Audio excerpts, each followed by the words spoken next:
Everyone, how are you? Welcome back to our channel. आज हम financial statement analysis के अंदर पढ़ेंगे। देखिए, फाइनेंशियल स्टेटमेंट क्या होती है? फाइनेंशियल स्टेटमेंट होती है जो कि हमें एक ऑर्गेनाइजेशन की फाइनेंशियल पोजीशन के बारे में बताती है, like statement of profit and loss, balance sheet, cash flow statement. ये एक ऑर्गेनाइजेशन होती है, उसकी फाइनेंशियल पोजीशन के बारे में बताती है, उसको एनालाइज करना। फाइनेंशियल स्टेटमेंट को एनालाइज क्यों किया जाता है? टू मेक अंडरस्टैंड, उसको समझने के लिए, फाइनेंशियल स्टेटमेंट को समझने के लिए, एक इम्पॉर्टेंट डिसीजन लेने के लिए हम फाइनेंशियल स्टेटमेंट को एनालाइज करते हैं। फाइनेंशियल स्टेटमेंट एनालाइज एक सिस्टमेटिक प्रोसेस होता है जिसके अंदर जो फाइनेंशियल स्टेटमेंट जो हमें फाइनेंशियल इंफॉर्मेशन प्रोवाइड कराती है, फाइनेंस से रिलेटेड इंफॉर्मेशन प्रोवाइड कराती है, उसको एनालाइज किया जाता है। So that financial statement analysis is a systematic process of analysing, किसका? Systematic process of analysing the financial positions of a financial information of the financial statement. जो financial हमारी statement है, उन्होंने जो फाइनेंशियल इंफॉर्मेशन जो हमें प्रोवाइड कराई है उसको एनालाइज करना ही फाइनेंशियल स्टेटमेंट एनालाइज किया कहलाता है। फाइनेंशियल स्टेटमेंट एनालाइज करते क्यों है? टू मेक अंडरस्टैंड, समझने के लिए कि हमारी जो ऑर्गेनाइजेशन है उसकी फाइनेंशियल पोजीशन कैसी चल रही है, and make decision regarding the operation of the enterprise. और एक इंपॉर्टेंट डिसीजन लेने के लिए, एंटरप्राइजेस के ऑपरेशन से रिलेटेड इंपॉर्टेंट डिसीजन लेने के लिए हम फाइनेंशियल स्टेटमेंट का एनालाइज करते हैं कि मतलब हमारी फर्म प्रॉफिट में चल रही है, लॉस में चल रही है, कैसी फर्म की लिक्विडिटी है, कैसी सॉल्वेंसी है, और फर्म को मतलब अगर मान लो प्रॉफिट नहीं हो रहा है, लगातार लॉस में चल रही है, तो उसको बंद करना होगा। तो इस तरीके की जो इंपॉर्टेंट डिसीजन है वो हम लेते हैं on the basis of financial statement analysis. Financial statement analysis करने के बाद ही हम इंपॉर्टेंट डिसीजन लेते हैं। ओके, तो देखिए क्या है, इट इज स्टडी, ये एक study of relationship among various financial figure. ये एक रिलेशनशिप है किसके बीच में? फाइनेंशियल फिगर के बीच में। जो डिफरेंट ईयर्स की फाइनेंशियल फिगर्स होती है उनके बीच में एक रिलेशनशिप बताती है, are set out in the financial statement, that is balance sheet and statement of profit and loss.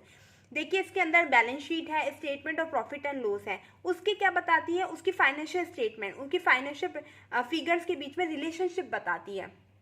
ठीक है, इसके अंदर ना फाइनेंशियल स्टेटमेंट एनालाइज करने के लिए हम डिफरेंट टाइप्स की टेक्निक्स और टूल्स का यूज़ करते हैं, like comparative statement, like common size statement, like ratio analysis, cash flow statement, trend analysis, fund flow statement, trend percentage. ये सारे हमारे टूल्स एंड टेक्निक्स हैं फाइनेंशियल स्टेटमेंट एनालिसिस के।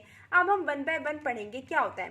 देखिए, कंपैरेटिव स्टेटमेंट, कंपैरेटिव स्टेटमेंट वो होती है, मीन्स अ comparative, तुलनात्मक, जिसके अंदर हम तुलनात्मक अध्ययन करते हैं ऑफ इंडिविजुअल आइटम, या तो कोई इंडिविजुअल आइटम का या कंपोनेंट का financial statement, that is balance sheet and profit and loss. इसके अंदर क्या होता है बेटा, कोई भी बैलेंस शीट होती है या प्रॉफिट एंड लॉस अकाउंट होता है 2 या 2 से ज़्यादा साल का, उसके अंदर हम उसकी कंपैरेटिव स्टडी करते हैं। अच्छा, कंपैरेटिव स्टेटमेंट क्या होती है बेटा? ये हिस्टोरिकल एनालिसिस होती हैं। जो मैं आपको ये पॉइंट्स बोल रही हूँ आप लिख लीजिए। ये कंपैरेटिव स्टेटमेंट हिस्टोरिकल एनालिसिस होती है। हिस्टोरिकल एनालिसिस इसे क्यों कहते हैं?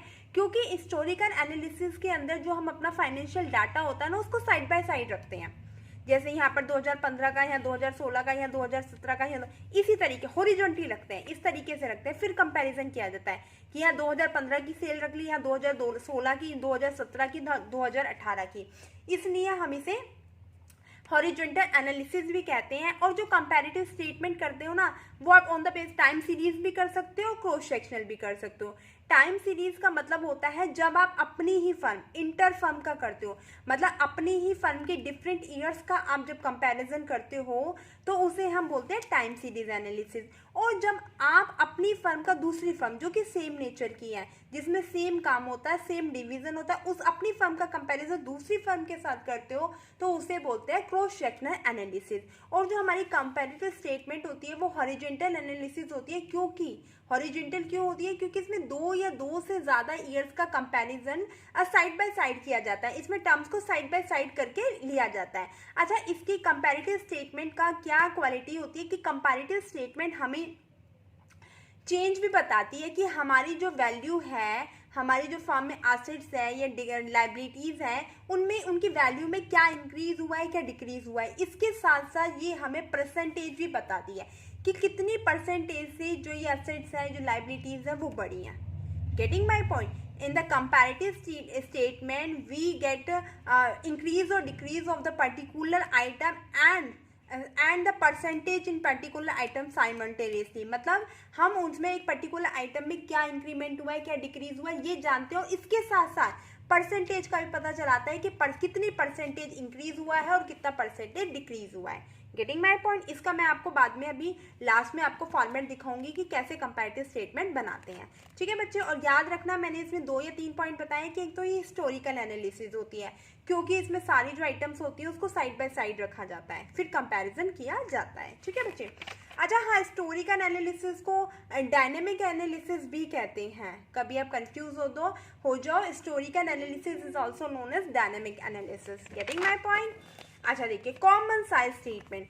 कॉमन साइज स्टेटमेंट में बेटा क्या होता है, कॉमन साइज स्टेटमेंट के अंदर एक ईयर हम बेस मान के चलते हैं। कॉमन साइज स्टेटमेंट के अंदर जब हम कंपैरिजन करते हैं तो इसके अंदर हम बेस मान के चलते हैं। मान लीजिए आप प्रॉफिट एंड लॉस स्टेटमेंट और प्रॉफिट एंड लॉस अकाउंट में आप कंपैरिजन कर रहे हो, कॉमन साइज स्टेटमेंट बना रहे हो किसकी, प्रॉफिट एंड लॉस अकाउंट की। जब आप common size statement profit and loss account की बनाओगे तो मान लो उसमें रेवेन्यू फ्रॉम ऑपरेशन को आप कॉमन बेस मान के चल सकते हो। Getting my point. इसी तरीके से आप बैलेंस शीट में कॉमन साइज स्टेटमेंट और बैलेंस शीट बना रहे हैं तो उसमें करंट असेट्स को या फिर हम बैलेंस शीट में करंट असेट्स को या करंट लाइबिलिटीज को और बैलेंस शीट को हम बेस मान के हम क्या कर सकते हैं, परसेंटेज निकाल सकते हैं। इसमें जो हमारे जो कंपैरिजन जो हमारी वैल्यू आती है वो परसेंटेज में आती है। और परसेंटेज कैसे निकलती है, कॉमन बेस मान के निकलती है। देखिए क्या कहते हैं, कॉमन साइज स्टेटमेंट हमारी वर्टिकल एनालिसिस होती है और वर्टिकल एनालिसिस को स्टैटिक एनालिसिस भी कहते हैं। क्या बोला मैंने, common size statement is a vertical analysis and vertical analysis is also known as static analysis means statement in which individual item of financial statement, जो फाइनेंशियल स्टेटमेंट का individual item होता है, लाइक कोई भी करंट एसेट्स है या कोई भी इक्विटी है, रिजर्व एंड सरप्लस है, ये ऑफ 2 और मोर ईयर्स, जो 2 और 2 साल का, are place side by side thereafter converted into percentage by taking a common base। एक इसमें बेटा कॉमन बेस को रख के निकाला जाता है। मैंने आपको पहले ही बताया कॉमन साइज स्टेटमेंट के अंदर कॉमन बेस रख के हम निकालते हैं। ठीक है। It is normally take total asset. इसके अंदर बेटा मैंने बताया अगर आप कॉमन साइज स्टेटमेंट और बैलेंस शीट बना रहे हो तो उसमें बेस टोटल एसेट्स को रख सकते हो या टोटल लायबिलिटीज को रख सकते हो। और अगर आप बना रहे हो स्टेटमेंट कॉमन साइज स्टेटमेंट और प्रॉफिट एंड लॉस अकाउंट तो उसमें आप किसको रख सकते हो, रेवेन्यू फ्रॉम ऑपरेशन को रख सकते हो। ध्यान रखना जो मैंने आपको बोला है। ठीक है। कई चीजें हैं जो लिखी नहीं हुई बट मैं आपको बोल के बता रही हूँ तो ध्यान से सुनते भी रहना। उसके बाद बेटा रेशियो एनालिसिस होता है। रेशियो एनालिसिस क्या होता है, ratio is an arithmetic expression. ये एक अरिथमेटिक मैथमेटिकल एक्सप्रेशन होता है जिसमें एक रिलेशनशिप बताते हैं बिटवीन 2 रिलेटेड और financial statement of an accounting period. एक अकाउंटिंग पीरियड में 2 उसकी फाइनेंशियल स्टेटमेंट के बीच में रिलेशंस को बताते हैं, उसके लिए हम रेशियो एनालिसिस का यूज करते हैं। रेशियो एनालिसिस में जो इंपॉर्टेंट टूल होता है वो अकाउंटिंग रेशियोज होता है ना। आपने पढ़ा होगा, इसके लिए आपका एक अलग से चैप्टर बना रखा है अकाउंटिंग रेशियोज का, वो हम आगे डिस्कस करेंगे। फिर कैश फ्लो स्टेटमेंट होता है। कैश फ्लो स्टेटमेंट भी एक अलग से चैप्टर है। कैश फ्लो स्टेटमेंट में एक पर्टिकुलर अकाउंटिंग पीरियड में कितना कैश आया है, कितना कैश गया है, उसके बारे में बताता है, ताकि कभी फर्म को जरूरत पड़ती है, मान लो कभी फर्म को कम लॉस होता है, फर्म के पास अचानक से इमीडिएटली कोई लॉस हो जाता है तो फर्म को उसको पे करने के लिए फर्म को ये बात पता होना चाहिए कि उसके पास कितना कैश है। तो कैश फ्लो स्टेटमेंट के अंदर हम कैश फ्लो और कैश इनफ्लो और कैश आउटफ्लो को देखते हैं। It is a statement of flow of cash and cash equivalent during the accounting period. एक अकाउंटिंग पीरियड में कितना कैश और कैश इक्विवेलेंट आया है, गया है, उसको देखते हैं। कैश फ्लो स्टेटमेंट के अंदर हम इसको 3 कैटेगरी में डिवाइड करते हैं, ऑपरेटिंग एक्टिविटी, इन्वेस्टिंग एक्टिविटी और फाइनेंसिंग एक्टिविटीज में। उसके बाद है it also shows the changes in cash position from one period to another. ये कैश फ्लो स्टेटमेंट हम क्यों कैश फ्लो स्टेटमेंट के अंदर क्या करता है, ये बताता है कि 2 सालों में, मान लो 2 या 2 साल से ज्यादा का डाटा है तो उसमें कैश में क्या चेंजेस आया है, कितना कैश मतलब आया है, कि कैश बढ़ा है, घटा है, जो भी है ये सब कैश फ्लो स्टेटमेंट से पता चलता है, उसका कंपैरिजन करते हैं। फिर फंड फ्लो स्टेटमेंट मैंने आपको बताया वर्किंग कैपिटल में चेंज होता है तो उसे हम क्या बोलते हैं, changes in working capital is known as fund flow statement. तो इस फंड फ्लो स्टेटमेंट में हमें ये पता चलता है कि हमारे 2 या 2 से ज्यादा साल में करंट एसेट्स, करंट लायबिलिटीज में क्या चेंज आया है, तो उसके लिए हम फंड फ्लो स्टेटमेंट एनालिसिस करते हैं। ये सारे एनालिसिस है, रेशियो एनालिसिस है, कैश फ्लो स्टेटमेंट एनालिसिस है, कैश फ्लो स्टेटमेंट का एनालाइज किया जाता है, या फंड फ्लो स्टेटमेंट का एनालाइज किया जाता है। फिर उसके बाद होता है ट्रेंड परसेंटेज। ट्रेंड परसेंटेज क्या होता है बेटा, इसमें मान लो मान लो 3 या 4 साल का डाटा ले लेते हैं। 3 या 4 साल का आपने सेल्स का डाटा ले लिया, 2015 का, 16 का, 17 का, 18 का। उसके बाद हम कंपैरिजन करोगे तो इसमें ट्रेंड परसेंटेज में आपको डाटा मिलता है, और इसमें जो बेस ईयर है वो किसी भी एक साल का बेस ईयर मान के आप उनके डाटे का फिर परसेंटेज निकालते हो। मान लो मैं आपको एक एग्जाम्पल से बताती हूँ कैसे होता है। मान लो 2014 है, 15 है, 16 है, यहाँ पे थी आपकी 2 लाख, यहाँ थी 3 लाख, और यहाँ थी 4 लाख। ठीक है, आपको दो इसका निकालोगे तो 100 ही आएगा। इसकी परसेंट निकालने तो कैसे निकालोगे, 3 लाख अपॉन 2 लाख इंटू में 100, ये कट गई, 2 पंजे 10, 150% आ गया। कितना आ गया, 150। इसका 100 आ गया, इसको 150 आ गया। इस तरीके से 50% इंक्रीज हो गई ना, तो ये ट्रांस परसेंटेज होता है जो किसी एक पर्टिकुलर आइटम में इंक्रीमेंट या डिक्रीमेंट, जैसे कोई रेवेन्यू में निकालना है, कोई सेल में निकालना है, किसी का भी निकालते हो तो इसी तरीके से 2 या 2 से ज़्यादा साल की आप रख सकते हो, और उसके बाद उसका कंपेयर, इसमें बेस ईयर रखा जाता है। इट डिटरमाइन द डायरेक्शन, ये बताता है कि अपवर्ड हुआ है या डाउनवर्ड हुआ है। मतलब ट्रेंड परसेंटेज ट्रेंड के बारे में बताता है कि ये बढ़ रहा है, घट रहा है। अब ये देखो 100 से 150 हो गया, तो डायरेक्शन क्या हो रही है, अपवर्ड हो रही है। बढ़ रहा है तो अपवर्ड डायरेक्शन में जा रहा है, और घट रहा है तो डाउनवर्ड डायरेक्शन में जाता है। तो ये मूवमेंट बताते हैं कि जो हमारी पर्टिकुलर ईयर में जो ट्रेंड है वो बढ़ रहा है या नहीं बढ़ रहा है। ठीक है, अब उसके बाद हमारे फाइनेंशियल एक होता है break even point, break point analysis भी होता है जो इसमें लिखा नहीं हुआ है, ध्यान रखो। ब्रेक इवन पॉइंट एनालिसिस वो होता है जहां पर हमें ना तो कोई प्रॉफिट होता है ना लॉस होता है, जहां पर टोटल कॉस्ट होती है हमारी वो टोटल रेवेन्यू के इक्वल होती है। Getting my point. अच्छा, उसके बाद है types of financial statement analysis. अब फिनेंशियल स्टेटमेंट एनालिसिस के क्या क्या टाइप हैं, इसके टाइप्स हैं external analysis, internal analysis, horizontally analysis और वर्टिकल एनालिसिस। एक्सटर्नल एनालिसिस किसे कहते हैं, जब एक्सटर्नली एनालिसिस किया जाता है, बाहर के लोग एनालाइज करते हैं। देखिए बच्चे, एक्सटर्नल एनालिसिस क्या होता है, एक्सटर्नल एनालिसिस वो होता है जब बाहर के लोग, जो कंपनी के बाहर के लोग, आउटसाइडर ऑफ द कंपनी, जब हमारी फाइनेंशियल स्टेटमेंट को एनालाइज करते हैं तो उसे एक्सटर्नल एनालाइज कहा जाता है। बेटा इस तरीके का जो एनालाइज होता है ज़्यादा सुइटेबल नहीं होता। क्योंकि इसलिए नहीं होता क्योंकि उन्हें हमारी कंपनी के बारे में सारी नॉलेज नहीं होती। वो सिर्फ पब्लिश जो डाटा होता है ना, जो गिवन जो पब्लिश डाटा होता है, जो बाहर के लोगों को पता होता है, उसी के बेस पे क्या करते हैं, एनालाइज करते हैं। तो ये ज़्यादा सक्सेस नहीं होती। ठीक है, और ये एक्सटर्नल्स आउटसाइडर्स के द्वारा की जाती है। It is conducted by those who don't have access to the detail record, जिनके पास डिटेल रिकॉर्ड नहीं होता एंटरप्राइजेस का, वो ये करते हैं एनालिसिस।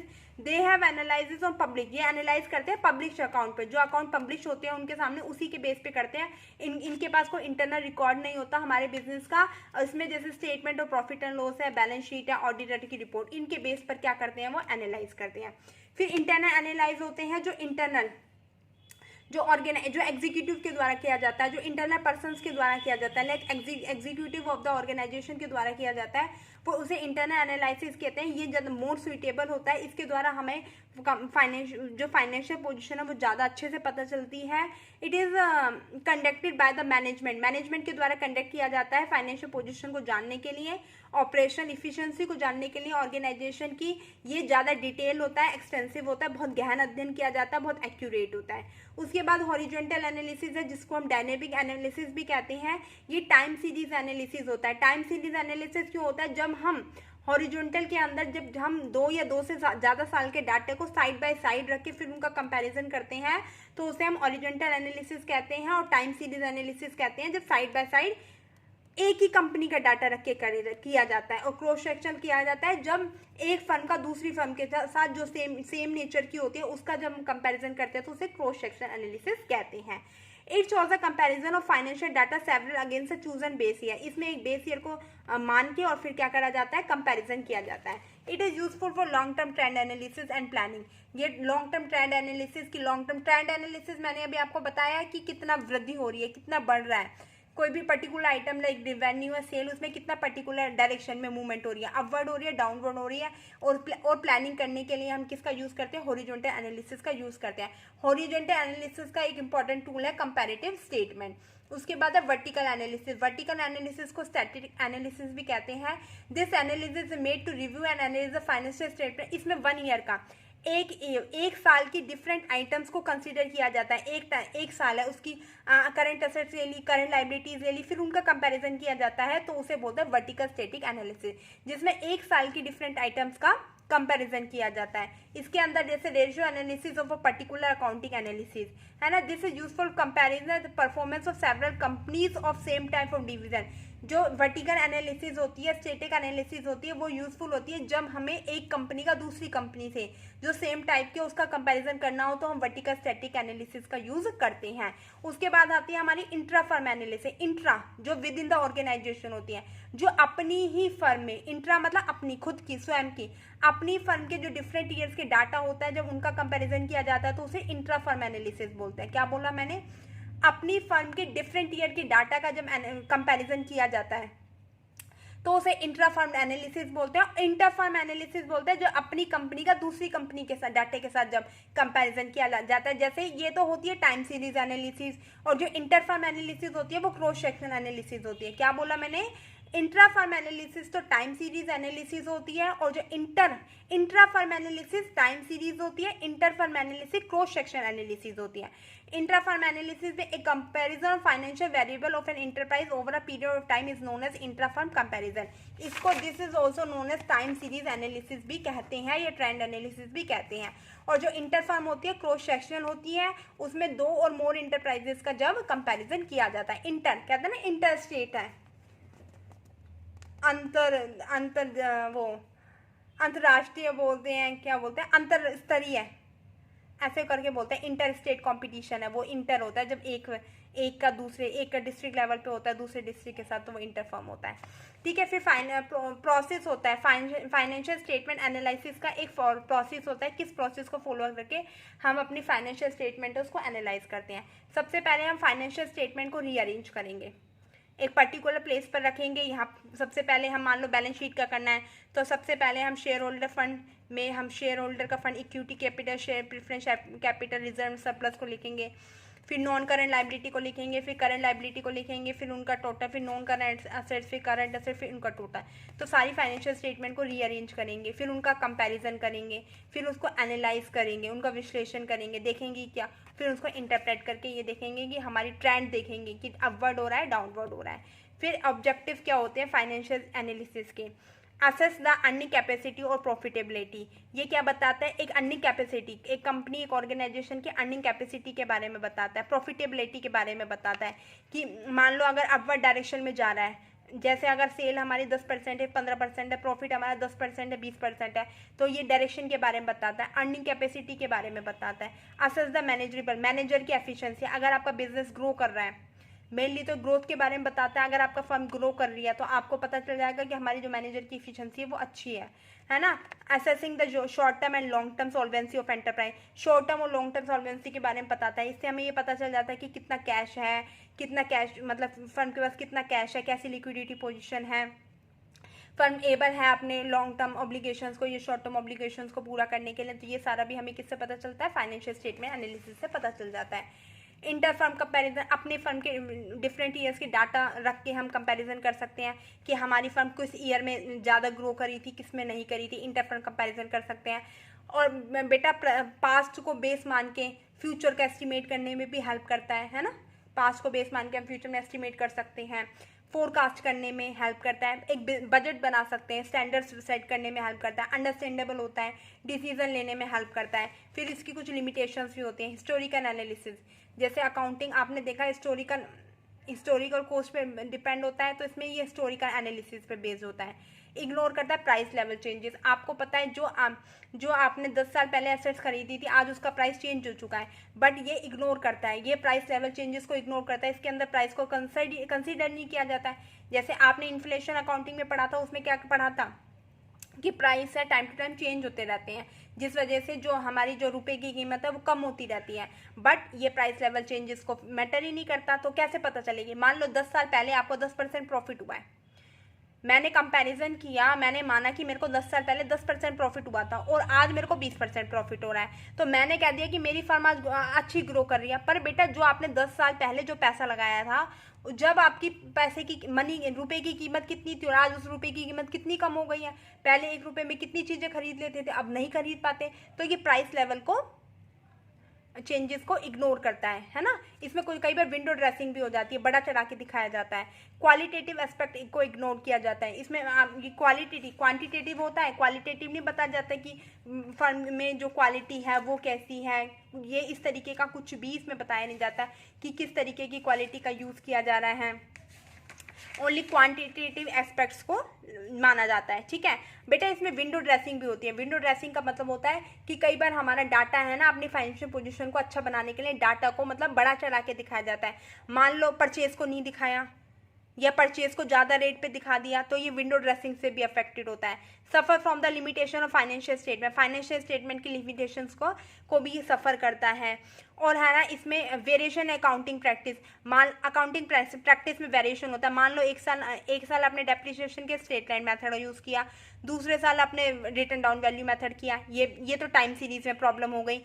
ऐसे ही अगर क्रॉस सेक्शन है, एक फर्म का दूसरी फर्म के साथ कर रहे हो, मान लो आपकी फर्म तो यूज़ करती है स्ट्रेट लाइन मेथड को डेप्रिसिएशन के लिए और दूसरी फर्म जिसके साथ कंपैरिजन कर रहे हो वो कर रही है रिटर्न डाउन वैल्यू मेथड से, तो दोनों के क्या आएंगे, रिजल्ट डिफरेंट आएंगे ना। तो इसको भी एक वेरिएशन होती है अकाउंटिंग प्रैक्टिस में, ठीक है। और क्या होती है, क्वालिटेटिव को तो करता ही है, effect of personal ability and bias of the, कई बार पर्सनल बायस से भी ग्रसित हो जाता है। तो ये सारी इसकी क्या होती है, लिमिटेशंस होती है ना। अब मैंने आपको बोला था बिफोर स्टार्टिंग द वीडियो कि मैं आपको कंपैरेटिव बैलेंस शीट का फॉर्मेट दिखाऊंगी, तो वो मैं आपको दिखा रही हूँ। देखो कैसे है, ये आपका है कंपैरेटिव बैलेंस शीट का फॉर्मेट, ठीक है। Comparative balance sheet as on 31 March 2018-19 का है। देखो कैसे बनाते हैं बैलेंस शीट के फॉर्मेट में। हम कंपैरिजन कर रहे हैं 2 साल का, तो सब देखो 2 साल का 2018-19 का कर रहे हैं। इसमें 5 कॉलम बनते हैं, या पर्टिकुलर या नॉट नंबर, या 2018 का डाटा, या 19 का, या एब्सोल्यूट कितना चेंज हुआ है, या परसेंटेज में। सबसे पहले इक्विटी लायबिलिटी दिखाई, शेयर होल्डर का फंड दिखाया, नॉन करंट लायबिलिटी, फिर उसका टोटल दिखा दिया, फिर नॉन करंट असेट्स उसका टोटल दिखा दिया। अब आपने यहाँ पे दिखाया, फिर जो चेंज हुआ ए और बी 2018 में, तो किस में, मान लो ये बी बढ़ गई ए से तो बी माइनस ए आ जाएगा। कई बार ए बढ़ गया तो ब्रैकेट में दिखा दोगे, ए ज़्यादा है बी से तो ब्रैकेट में दिखाओगे। उसके बाद आपको परसेंटेज निकालने तो कैसे निकालोगे, जो आपका ये वाला डाटा आया, जो चेंज आया, उसको बेस ईयर मतलब जो आपका प्रीवियस ईयर उसका डाटा रख के इंटू में 100 कर दोगे, तो ये सारा आपका क्या आ जाएगा, परसेंटेज में निकल के आ जाएगा। ये तो आपका है कंपैरेटिव बैलेंस शीट का डाटा। अब आप अगर मेरे से कहते हो कि मैम कंपैरिजन का दिखा दो, तो वो भी मैं आपको दिखा देती हूँ। कंपैरेट कॉमन साइज का देखो ये ना कॉमन साइज का। सबसे पहले तो ट्रेंड का देख लो। ट्रेंड में क्या करते हैं, रेवेन्यू फ्रॉम ऑपरेशन है, यहाँ 2014 का 2 लाख है, 2015 का 2.5 लाख है, 2016 का ये है। फिर आपको अगर इसकी परसेंटेज निकालनी है तो कैसे निकालोगे, 2 लाख पे 2 लाख रखोगे 100, 2.5 लाख पे 2.5 लाख अपॉन में 2 lakh into 100, 2,80,000 upon 2 lakh into 100, 3 lakh upon 2 lakh into 100 करके निकालोगे, निकल जाएगा। ये तो आपका ट्रेंड परसेंटेज का था, है ना। और अगर आपको निकालना हो इसका, तो देखो क्या है, कॉमन साइज स्टेटमेंट का क्या डाटा होता है, वही है इक्विटी एंड लायबिलिटी। इसमें भी 5 कॉलम बनेंगे। शेयर होल्डर फंड ये दिखा दिया, नोट नंबर दिखा दिया। यहाँ पर आपका 2018 का डाटा, यहाँ 2019 का डाटा।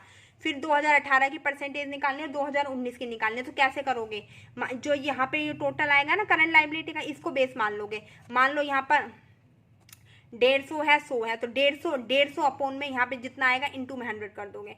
जो आपका इस वाला टोटल आएगा इसको बेस मान के आप क्या निकाल दोगे, सबकी परसेंटेज निकालोगे।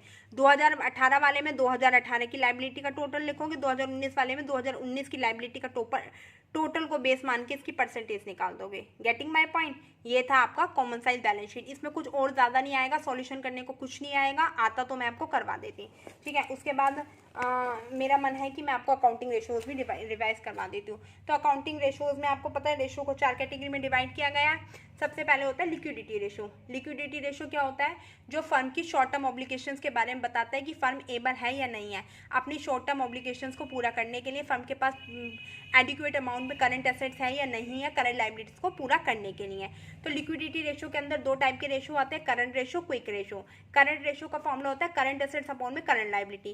क्विक रेशियो का फॉर्मूला होता है quick assets upon quick liability. Current assets आपको पता ही है कौन कौन सी होती हैं, स्टॉक है, इन्वेंट्री, टर्नओवर, मार्केटेबल सिक्योरिटीज, ये सारी आपकी करंट एसेट्स में आ जाएंगी, है ना। अच्छा, क्विक ये आपको ये जो इस करंट रेशियो होता है इसका आइडियल रेशियो होता है 2:1। क्विक रेशियो का आइडियल रेशियो होता है 1:1। क्विक एसेट्स निकालने का फॉर्मूला होता है current asset minus stock minus prepaid expenses. कैसे निकालोगे quick assets? Current asset minus stock minus में प्रीपेड एक्सपेंसेस और करंट लाइबिलिटीज तो आपको पता ही है। उसके बाद हमारे आते हैं सॉल्वेंसी रेशियो। सॉल्वेंसी रेशियो क्या बताता है? फर्म की लॉन्ग टर्म ऑब्लिगेशंस को बताता है कि फर्म के पास अपने long term obligation like debt है, लॉन्ग टर्म बोरोइंग, उसको फुलफिल करने के लिए उस पर विद इंटरेस्ट देने के लिए फर्म के पास पर्याप्त मात्रा में एडिक्वेट अमाउंट में एसेट्स है या नहीं है। मतलब फर्म के पास एक एडिक्वेट अमाउंट में इक्विटी टोटल एसेट्स अवेलेबल है या नहीं है, ताकि वो डेट का, लॉन्ग टर्म बोरोइंग्स का, लॉन्ग टर्म फंड्स का क्या कर सके, भुगतान कर सके। Long term borrowing, long term loan का भुगतान करने के लिए फर्म के पास एडिक्वेट अमाउंट में एसेट्स इक्विटी है या नहीं है। तो इसके अंदर 4 तरह के रेशियो आते हैं, debt to equity ratio, total assets to debt ratio, proprietary ratio, interest coverage ratio. Debt to equity ratio निकालने का फॉर्मूला क्या होता है? डेट अपॉन में इक्विटी, की फर्म के पास कितनी इक्विटी है कि वो अपने डेट का विद इंटरेस्ट भुगतान कर सके। डेट के अंदर long term borrowing, long term loan आ जाएगा। इक्विटी के अंदर शेयर कैपिटल, रिजर्व सरप्लस, ये आ जाएगा। कई बार हमारा जो ये निकलना होता है ना, ये हमारा नॉन करंट एसेट्स में वर्किंग कैपिटल को ऐड करो, नॉन करंट लाइबिलिटी को माइनस कर दोगे तो भी आपका क्या आ जाएगा? इक्विटी आ जाएगा। ठीक है। उसके बाद होता है total assets to debt ratio, total assets upon में डेट। इसमें यह देखा जाता है कि फर्म के पास कितनी एसेट्स है कि वो अपने डेट का भुगतान कर सके। टोटल एसेट्स टू डेट में ये देखा जाता है कि फर्म के पास कितनी एसेट्स है कि वो अपना डेट का भुगतान कर सके। अगर ये ज़्यादा आता है तो कंपनी के लिए अच्छा होता है, इसका मतलब कंपनी की जो पोजीशन है वो अच्छी है। अगर ये total assets to debt ratio ज़्यादा आता है तो इसका मतलब कंपनी की जो स्थिति है, पोजीशन है, वो अच्छी है। टोटल एसेट्स के अंदर फिक्स एसेट, करंट एसेट दोनों को इंक्लूड करते हैं। डेट के अंदर long term borrowing, long term loan को ऐड करते हैं। और उसके बाद होता है प्रोप्राइटरी रेशियो। प्रोप्राइटरी रेशियो निकालने का फॉर्मूला होता है इक्विटी अपॉन में टोटल एसेट्स। ठीक है। अगर हाई प्रोप्राइटरी रेशियो होता है तो इसका मतलब good financial condition, soundness of the business, ये फाइनेंशियल पोजीशन के बारे में होता है फर्म की, कि फर्म के पास प्रॉपर एसेट्स है अपने डिविडेंड को पे करने के लिए इन्वेस्टर के लिए। और अगर ये रेशियो कम होता है तो फाइनेंशियल पोजीशन बैड होती है। उसके बाद इंटरेस्ट कवरेज रेशियो में क्या होता है? इंटरेस्ट बिफोर टैक्स लेते हैं, प्रॉफिट बिफोर इंटरेस्ट और टैक्स लेते हैं, डिवाइड में इंटरेस्ट और long term borrowing. Interest coverage ratio निकालने के लिए टैक्स और इंटरेस्ट से पहले का प्रॉफिट डिवाइड बाय इंटरेस्ट और लॉन्ग टर्म लोन लेते हैं, ये नंबर ऑफ टाइम से निकलता है। उसके बाद हमारा आता है एक्टिविटी रेशियो। एक्टिविटी रेशियो के अंदर रेशियो को कन्वर्ट किया गया है inventory turnover ratio, data turnover ratio, credit turnover ratio, working capital ratio. Inventory turnover ratio, inventory turnover ratio में हम देखते हैं कि हमारे पास कितना माल है, जो पूरे साल में कितना हमने स्टॉक में रखा है और कितना हमारा जो माल है जो बिक चुका है। तो ये हमारा कॉस्ट ऑफ गुड्स सोल्ड पर देखा जाता है। तो इन्वेंट्री टर्नओवर रेशियो निकालने का फॉर्मूला होता है cost of goods sold divided by में एवरेज डेटर। एवरेज डेटर निकालने का फॉर्मूला होता है opening debtor plus closing debtor divided by 2। ठीक है। तो कॉस्ट ऑफ गुड्स सोल्ड निकालने का फॉर्मूला क्या होता है? कॉस्ट ऑफ गुड्स सोल्ड घनी तरीके से निकाला जाता है, जैसे सेल में से ग्रॉस प्रॉफिट को माइनस कर दोगे तो भी कॉस्ट ऑफ गुड्स सोल्ड आ जाएगा, या फिर cost of revenue from operation can be calculate, या फिर cost of revenue from operation. Revenue from operation मतलब सेल को कैलकुलेट करने के 2 तरीके होते हैं। कॉस्ट ऑफ गुड्स सोल्ड निकालना हो अगर आपको तो ओपनिंग स्टॉक में परचेज को ऐड करो, प्लस में डायरेक्ट एक्सपेंसेस को ऐड करो, माइनस क्लोजिंग स्टॉक करो तो भी आपका कॉस्ट ऑफ गुड्स सोल्ड आ जाएगा। या फिर सेल में से ग्रॉस प्रॉफिट माइनस कर दोगे तो भी कॉस्ट ऑफ गुड्स सोल्ड आ जाएगा। या अगर ग्रॉस लॉस दे रखा है तो सेल में प्लस कर दो। ठीक है। Average inventory opening stock plus closing stock upon में 2 होता है। फिर डाटा टर्नओवर रेशियो, डेटर्स आपके कब बनेंगे? जब आप क्रेडिट सेल करोगे। तो नेट क्रेडिट सेल अपॉन में average debtor. Data turnover ratio निकालने का फॉर्मूला होता है नेट क्रेडिट सेल अपॉन में average debtor. Average debtor opening debtor upon plus closing debtor divided by 2। और क्रेडिट सेल आपको पता है टोटल सेल में से कैश सेल माइनस कर दो, है ना, तो आपका नेट क्रेडिट सेल आ जाएगा। ठीक है। फिर क्रेडिट टर्नओवर रेशियो निकालने का क्या फॉर्मूला होता है? क्रेडिट परचेज अपॉन में average data. Credit purchase total purchase में से कैश परचेज माइनस करो, तो average creditor opening creditor plus closing creditor upon में 2। वर्किंग कैपिटल टर्नओवर रेशियो निकालने का नेट सेल अपॉन में करंट एसेट माइनस है करंट लायबिलिटी। ठीक है। उसके बाद आता है आपका प्रॉफिटेबिलिटी रेशियो। प्रॉफिटेबिलिटी रेशो किसको बताता है? हम एक ऑर्गेनाइजेशन की प्रॉफिटेबिलिटी के बारे में बताते हैं कि बिजनेस में कितनी प्रॉफिटेबिलिटी, बिजनेस प्रॉफिट में चल रहा है या नहीं चल रहा है। बिजनेस की इफेक्टिवनेस के बारे में बताता है, मैनेजर इफेक्टिवनेस के बारे में बताता है, ठीक है, कि वो काम है वो इफिशिएंटली ढंग से इफेक्टिव तरीके से हो रहा है या नहीं हो रहा। तो प्रॉफिटेबिलिटी रेशो के अंदर आते हैं हमारे gross profit ratio, operating ratio, operating profit ratio, net profit ratio, return on investment. Gross profit ratio निकालने का फॉर्मूला क्या होता है? Gross profit upon net sale into 100। Operating ratio निकालने का फॉर्मूला क्या होगा? Cost of goods sold plus में ऑपरेटिंग एक्सपेंसेस माइनस में operating income upon net sale into में 100, ठीक है। ऑपरेटिंग प्रॉफिट रेशो, अब आपके देखो सबसे पहले मैं आपको बताती हूँ कॉस्ट ऑफ गुड्स सोल्ड, तो मैंने आपको बताया opening stock purchase plus direct expenses minus closing stock upon में ये होता है। ऑपरेटिंग एक्सपेंसेस में क्या क्या आते हैं आपके? ऑपरेटिंग एक्सपेंसेस में depreciation, benefit for employ, selling and distribution expenses, discount plus bad debt plus interest on short loan. और ऑपरेटिंग इनकम में trade commission, discount receive. Operating expenses को प्लस करते हैं, ऑपरेटिंग इनकम को क्या करते हैं? माइनस करते हैं। समझ में, ध्यान में रखना, ठीक है। और उसके बाद ऑपरेटिंग प्रॉफिट रेशो निकालने के लिए operating profit upon net cell into 100। Operating profit निकालने का मैंने आपको फॉर्मूला बताया, cost of goods sold plus में ऑपरेटिंग एक्सपेंसेस माइनस में operating income. Cost of goods sold मतलब ग्रोस प्रॉफिट माइनस में ऑपरेटिंग एक्सपेंसेस प्लस में ऑपरेटिंग इनकम।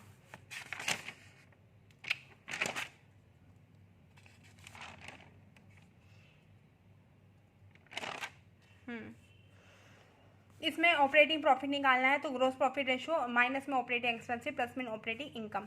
फिर नेट प्रॉफिट रेशो निकालना है तो net profit upon net cell into में 100। एक मिनट बच्चे रुको, मैं ना ये ऑपरेटिंग प्रॉफिट का फॉर्मूला देख लूँ, मुझे थोड़ा सा गलत लग रहा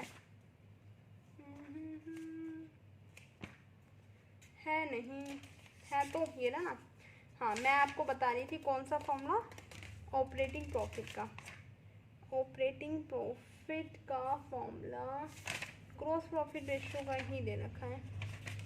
ऑपरेटिंग प्रॉफिट, हाँ बेटा ऑपरेटिंग प्रॉफिट का है, नेट प्रॉफिट में नॉन ऑपरेटिंग एक्सपेंसेस को ऐड करना है। सॉरी, ऑपरेटिंग प्रॉफिट, हाँ operating profit equal to revenue from operating expenses. अगर आपको ऑपरेटिंग प्रॉफिट निकालना है ना तो उसके लिए आपको ग्रोस प्रॉफिट में ऑपरेटिंग एक्सपेंसेस को माइनस करना है, ऑपरेटिंग इनकम को ऐड करना है। ये तो सही है, ये तो आपका ऑपरेटिंग प्रॉफिट निकालने का फॉर्मूला होता है ना, ऑपरेटिंग प्रॉफिट रेशियो निकालने का फॉर्मूला होता है। और अगर आपको ऑपरेटिंग रेशियो निकालना है तो ऑपरेटिंग रेशियो निकालने का फॉर्मूला होता है ये ना, ऑपरेटिंग रेशियो निकालने का फॉर्मूला होता है ऑपरेटिंग एक्सपेंसेस को प्लस करते हैं और ऑपरेटिंग इनकम को माइनस करते हैं। सही है। ऑपरेटिंग अगर रेशियो निकालना है तो कॉस्ट ऑफ गुड्स सोल्ड में ऑपरेटिंग एक्सपेंसेस को प्लस करेंगे, ऑपरेटिंग इनकम को माइनस करेंगे। बट इसके अंदर अगर आपको ऑपरेटिंग प्रॉफिट निकालना है तो ग्रोस प्रॉफिट में ऑपरेटिंग एक्सपेंसेस को माइनस कर देंगे, ऑपरेटिंग इनकम को प्लस कर देंगे।